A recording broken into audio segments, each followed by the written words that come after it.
Hey everyone, welcome to Top Dog Tips. My name's Samantha. Today I'm going to show you how to make cheesy yogurt dog biscuits. And it sounds like a weird combination, but trust me, between the cheese and the yogurt, the dairy that's in there, these are healthy dog treats. They're appetizing to your dog. Your pet is going to love them. They're fairly easy to make. They take a little bit of time to bake, but other than that, it's pretty quick and easy. So I will jump in and show you how to start preparing them. First thing you want to do is preheat your oven to 350 degrees. So I'm going to do that, and it will preheat while we're making the dough. In a decent sized bowl, a medium sized bowl, I would say, or a large sized bowl, you're going to combine half a cup of quick oats, 3/4 of a cup of cornmeal.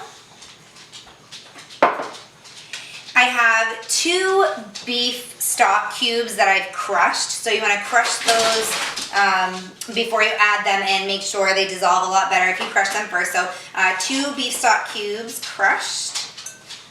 Add those in there. Half a cup of warm water. Sorry, my dogs are getting into stuff down there.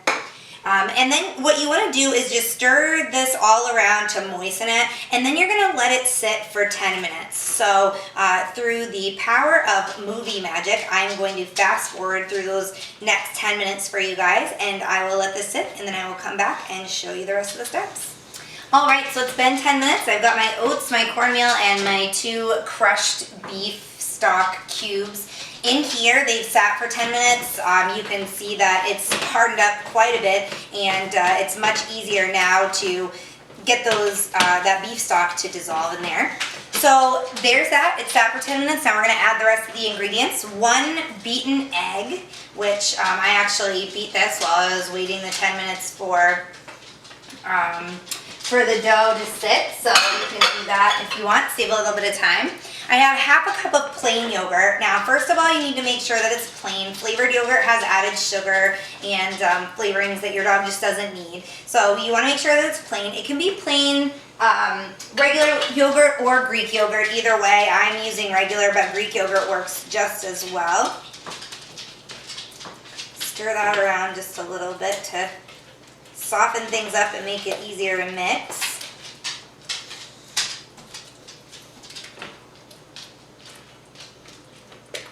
Alright, perfect. And then I've got half a cup of shredded cheddar cheese. I'm going to add that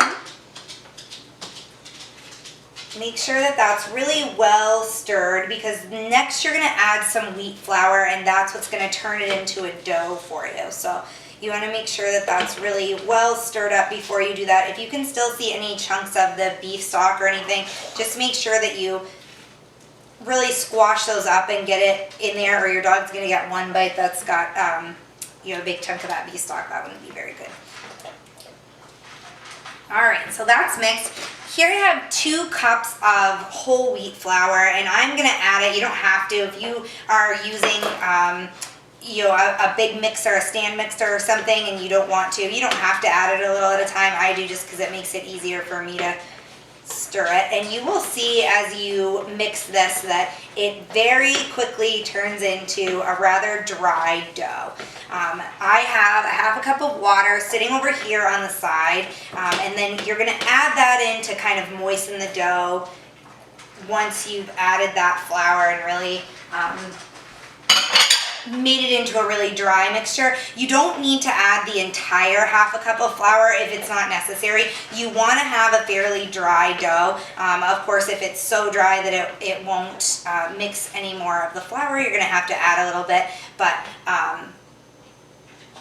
you may not need to add the entire thing.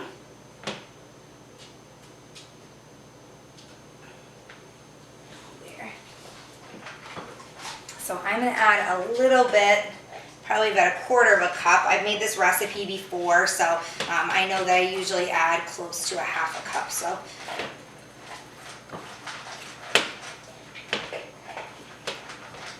And once you get your dry dough, I'm going to just speed this along so you guys don't have to watch me do all of this, but you want to get a really dry dough. You don't want it to be very sticky. And once you get to that point, you can stop adding, obviously, the water. If you add a little bit too much water and you found that you've gone a little too far, your dough is kind of sticky, just add just a pinch more of wheat flour in there to kind of dry things up a little bit and find that right mixture for you. And once you've got a pretty good hard dough, you're going to roll it out onto a floured surface, which I will actually finish making this dough and I will get it all rolled out so you guys don't have to watch again. And then you can use cookie cutters to cut the dough into any shape you want to, if you want to. Sometimes I don't even use cookie cutters. Sometimes I just use, actually, looks like my dough is pretty well done. So here's my dough. I'm gonna plunk it on my floured surface there. So once you've got your dough onto your floured surface, you can go ahead and roll that out. You're gonna use cookie cutters, or sometimes I use like a pizza cutter or a butter knife. I just cut them into squares, whatever you wanna do. Cut up your dough. You're going to use a parchment paper lined baking sheet. Put your cookies on there. You wanna roll it out till it's about 1/4 inch or so thin. And you can put them on, put your cutout biscuits onto a parchment paper lined cookie sheet and then bake it. Again, your oven's preheated to 350 degrees. You want to bake them for about 30 minutes and then shut your oven off, leave the door closed, and just let the cookies cool in there as your oven cools. And this is going to help dehydrate them a little bit more and make them, last a little bit longer when you store them. With homemade treats, you don't get the shelf life because there's no preservatives in them. So if you dehydrate them a little bit more, it'll help them last a little bit longer. So roll them out, cut them out, put them on a parchment lined cookie sheet, 350 degrees for 30 minutes. And then let them cool while your oven cools with the door closed, and you're ready to go. If you want to see what these cookies will look like when they're finished, you can scroll down underneath this video, however you're watching it. There's a link to our website, which is topdogtips.com. You'll find the written recipe there, as well as some photos of the cookies that I have made. If you're on our website already, that's great. If you have any questions, you can contact me via email. It's Samantha@topdogtips.com. You can find our contact information on our website as well, and we're all over social media, so check that out. Like us, subscribe, and you will be kept up to date with all the videos that I post. So I hope you guys enjoyed this one, and I will see you back next time. Have a great day.